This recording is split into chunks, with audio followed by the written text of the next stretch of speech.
அவனுக்கும் நன்றி உண்டு. சிறுகதை ஆசிரியர் ராமசாமி அவர்கள்.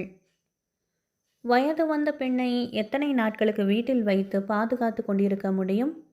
மடியிலே நெருப்பை கட்டி கொண்டிருப்பது மாதிரிதான். சுந்தரமூர்த்திக்கு அது தெரியாத விஷயமல்ல. அவர்தான் என்ன செய்வார்? எங்கெல்லாமோ அலையாக அலைகிறார். வரன் சிக்கினால்தானே. பெண் பார்க்க வருகிறவர்கள் போடுகின்ற நிபந்தனைகள் பயங்கரமாக இருந்தன. அவர் ஆசிரியர் உத்தியோகத்தில் சேமித்து வைத்திருந்த பணம் எல்லாம் அடுத்தடுத்து 2 பெண்களை கல்யாணம் பண்ணி கொடுக்கவே போதவில்லை. 4 வருஷங்களுக்கு முன் 2வது பெண் அம்புஜத்தை புக்ககத்துக்கு அனுப்பிவிட்டு அவர் அப்பாடா என்று ஈசி சேரில் வந்து சாய்ந்த போது அவர் மனைவி பாகியரதி ரகசியமான குரலில், என்னங்க நிம்மதியாக படுத்துட்டீங்க? அடுத்தது நம்ம மாலதிக்கு வரன் வேட்கையில் இறங்கியாகணுமே என்று சிரித்து கொண்டே சொன்னாள். சுந்தரமூர்த்தி திரு திருவென்று விழித்தார். என்ன புதிர் போடுற? புதிர் ஒன்றும் இல்லை. உங்கள் 3வது பெண் மாலதி வயதுக்கு வந்துட்டா? சுந்தரமூர்த்தி மனைவியின் முகத்தை வெறித்து நோக்கினார். அவள் என்று முணங்கிவிட்டு கழுத்தை வெட்டினாள். உத்தியோகத்திலிருந்து ஓய்வு பெற்றாகிவிட்டது. சேமிப்பு அது இது எல்லாம் 2 கல்யாணங்களிலேயே கரைந்து போயிற்ற. பென்ஷன் பணத்தை வைத்து கொண்டு காலம் தள்ள வேண்டிய நிலைமை. 2 மாப்பிள்ளைகளும் உதவி செய்வார்களா? வேண்டாம் வேண்டாம். இனிமேலும் அவரை அவர்கள் தொந்தரவு செய்யாமல் இருந்தாலே போதும். ஈசி சேரில் சாய்ந்து பக்கத்து வீட்டு தினப்பத்திரிகையை இரவல் வாங்கிவிட்டு வந்து ஓர் எழுத்து விடாமல் படித்து முடிச்சிட்டா போதுமா? ஒரு 4 பையன்களை டியூஷன் வச்சுக்கிட்டா பணம் வராதா? தூண்டினாள் மனைவி. என்ன என்று பதறினார் சுந்தரமூர்த்தி. பையன்களுக்கு சொல்லி கொடுத்துவிட்டு பணம் கேட்குறதா? பின்ன பின்ன நீங்கள் உத்தியோகம் பார்த்த காலத்தில் தான் பணம் காசு வாங்காமல் சாயந்தரம் ஒரு பட்டாளத்தையே திண்ணையில் உட்காத்தி வச்சுக்கிட்டு பாடம் சொல்லி கொடுத்தீங்க. இப்போ அது மாதிரி செய்ய முடியுமா? நாம் என்ன யாசகமாக கேட்கிறோம்? தினமும் பாகியரதி அவரை நச்சரிக்கவே அவர் சில பையன்களுக்கு டியூஷன் சொல்லி கொடுக்க ஆரம்பித்தார். ஊஞ்சலில் சாய்ந்து அப்போதுதான் கண் மூட ஆரம்பித்த சுந்தரமூர்த்தியை சார் சார் என்னும் குரல் எழுப்பிவிட்டது. வாசல் பக்கமாக எட்டி பார்த்தார். யார் அது? சிவப்பாக ஒல்லியாக கருகருவென்ற தலைமுடியுடன் நின்று சிரித்து கொண்டிருந்த இளைஞனை அவர் சட்டென்று அடையாளம் கண்டு கொண்டார். அடே பாலுவா, வா அப்பா வா என்று அவர் வரவேற்றார். பிறகு அடியே நம்ம பாலு வந்திருக்கிறான் என்று மனைவிக்கு சொன்னார். பாகியரதி வெளியில் வந்தாள். சௌக்கியமா மாமி? சௌக்கியம்தான். சமையல் அறை ஜன்னல் வழியாக மாலதி எட்டி பார்ப்பது பாலுவுக்கு தெரிந்தது. உட்காரு என்றார் சுந்தரமூர்த்தி. பரவாயில்லை சார். சும்மா உட்காரு. பரவாயில்லை சார். அட என்ன பண்ணி, ஒரு காலத்தில் என்கிட்ட படித்த, இப்போ நல்ல உத்தியோகம் பார்க்குற, அதுதான் எனக்கு சந்தோஷம். உட்காரு, சும்மா உட்காரு. பாலு நாற்காலியின் நுழியிலே பட்டும் படாததுமாக உட்கார்ந்தான். ஏதும் பேசாமல் எப்படி இருக்க முடியும்?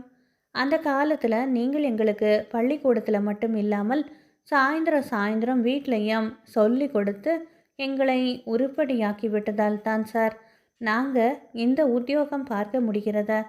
பணம் காசுக்காகவா அப்படி உழைத்தீர்கள்? எல்லோரும் முன்னேறணும் என்கின்ற நல்ல எண்ணம் தானே சார். உங்களுக்கு நாங்கள் என்ன கைமாறு செய்ய முடியும்? சுந்தரமூர்த்தி தலையை ஆட்டினார். ஆனால் இப்போ பொழுது போகிறது எனக்கு சிரமமாக இருக்கிறது என்றார். அது சரி, இப்போ பெங்களூரில் தானே இங்கே இருக்க? ஹோட்டல் சாப்பாடு தானா? ஆமாம் சார்.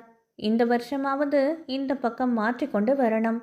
சிறிது நேரம் பேசி கொண்டு இருந்து விட்டு போனான் பாலு. அவனுக்கு பக்கத்து தெருதான். விடுமுறை எடுத்து கொண்டு வந்து இருக்கிறான். அவன் போன பிறகு பாகியரதி வந்தாள்.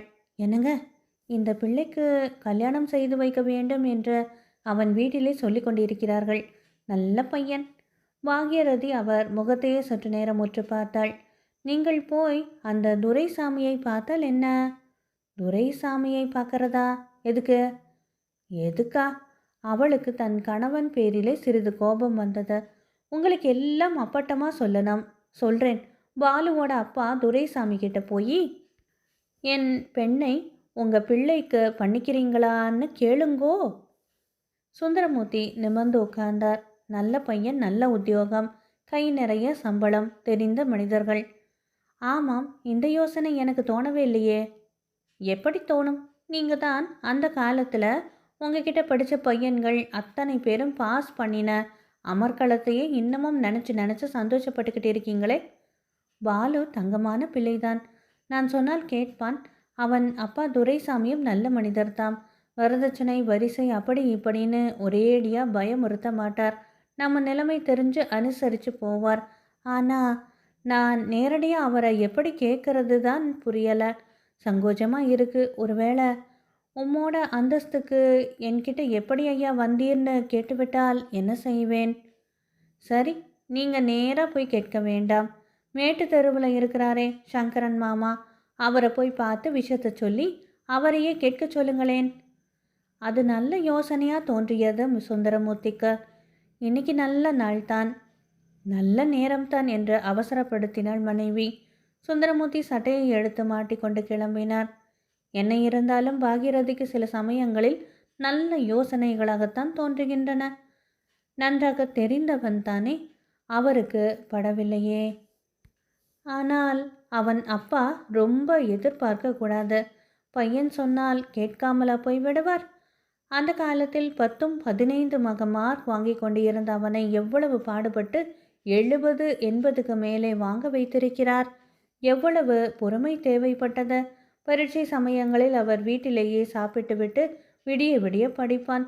பாவம் அவன் அப்பா அப்போது ரொம்ப கஷ்டப்பட்டார். அவன் தலையெடுத்த பிறகுதான் கொஞ்சம் நிம்மதி. இன்றைக்கு நாங்கள் உத்தியோகம் பார்க்கிறோம் என்றால் அதற்கெல்லாம் காரணம் நீங்கள் தானே சார் என்று எவ்வளவு நன்றியோடு சொல்லுகிறான். மேட்டு தெருவுக்கு வந்து விட்டார். அதோ பாலுவின் வீடு. அதை கடந்துதான் சங்கரன் வீட்டுக்கு போக வேண்டும். வாசலை தாண்டும் போது, என்ன சார் ஜாடையாக போகிறீர்களே, வரக்கூடாதா என்று கேட்டுக்கொண்டே உள்ளே இருந்து வந்தார் துரைசாமி. இப்போத்தான் உங்களை பற்றி பேசிக்கிட்டு இருந்தோம், அதுக்குள்ளே நீங்களே வந்துட்டீங்க. உங்களுக்கு ஆயுசு 100. வாங்க உள்ள வாங்க. சுந்தரமூர்த்தி வீட்டுக்குள் போனார். இப்படி நாற்காலியில் உட்காருங்கள் சார். அடியே கமலம், இங்கே யார் வந்திருக்கிறதுன்னு பாரு. நம்ம சார் வந்திருக்கிறாரு. இப்போ தானே அவர் பெண்ணை பற்றி பேசிக்கிட்டு இருந்தோம். அதை ஆமோதிப்பது போல அவர் மனைவி கமலம் புன்னகை புரிந்தாள். கொல்லை பக்கத்தில் இருந்து அவசர அவசரமாக பாலு வந்தான். சார் சார் வாங்க சார் வாங்க என்று பரபரத்தான். அடுத்த வினாடியே காப்பியும் கையுமாக வந்தான். சுந்தரமூர்த்திக்கு பெருமிதமாக இருந்தது. எவ்வளவு அடக்கமான குடும்பம். விருந்தாளிகளை உபசரிக்கின்ற விதத்தை இவர்களிடம் அல்லவா கற்றுக்கொள்ள வேண்டாம். சார், ஏது இந்த பக்கம்? நம்ம சங்கரனை பார்க்க போகலாம் என்று புறப்பட்டேன். பெண் திருமண விஷயத்தை தாமே ஆரம்பிக்கலாமா என்று யோசனை செய்த சுந்தரமூர்த்தி. இப்போத்தான் சார் பேசிக்கிட்டு இருந்தோம் என்றார் துரைசாமி. என்ன விஷயம்? உங்கள் பெண் மாலதியை நம்ம பையனுக்கு பண்ணி வைக்கலாமேன்னு கமலம் அபிப்பிராயம் சொன்னாள். எனக்கும் அது நல்ல யோசனையாக தெரிந்தது. சுந்தரமூர்த்தி சந்தோஷப்பட்டார். வந்த காரியம் இவ்வளவு சீக்கிரமாக சுலபமாக முடியும் என்று அவர் எதிர்பார்க்கவில்லை. துரைசாமி தொடர்ந்தார். எங்கள் 2 பேருக்கும் பிடிச்சு போச்சு. பையனை கேட்டோம். சுந்தரமூர்த்தியின் குரலிலே ஆர்வம் தென்பட்டது. ஆனால் அவன்தான் முட்டுக்கட்டை போட்டுவிட்டான். சுந்தரமூர்த்தி அதிர்ச்சி அடைந்தார். அப்பா அம்மாவுக்கு பிடித்து இருந்தும் பையன் மறுத்து சொல்லிவிட்டானா? கடைசியில் அவனை பற்றி அவர் செய்திருந்த முடிவு எல்லாம் தவறாக போய்விட்டதா? என்ன என்று கேட்டார் சுந்தரமூர்த்தி ஈனஸ்வரத்தில். நான் சொல்கிறது எல்லாம் இதுவரையிலும் மறுக்காதவன் என்கிட்ட சண்டைக்கே வந்து விட்டான். சார் எனக்காக எவ்வளவு கஷ்டப்பட்டு காசு பணத்தை பார்க்காமல் சொல்லி கொடுத்து என்னையும் ஒரு மனிதனாக்கினார். அவர்கிட்ட போய் உங்கள் பெண்ணை நான் கல்யாணம் பண்ணிக்கிறேன்னு எப்படி கேட்க முடியும்? அவரை என் குருவாக தெய்வமாக மதிக்கின்ற நான் அதை மாற்றிக்கிட்டு மாமனாரை எப்படி நினைக்க முடியும்? அவர்கிட்ட படிச்சுக்கிட்டு இருந்தப்ப என்னை அடுப்பங்கரை வரைக்கும் தாராளமாக புழங்க விட்டாரே. என் மேலே துளியாவது சந்தேகம் இருந்திருந்தா என்னை அப்படி தம் வீட்டு பிள்ளை மாதிரி பாவிச்சு பார்த்துருப்பாரா?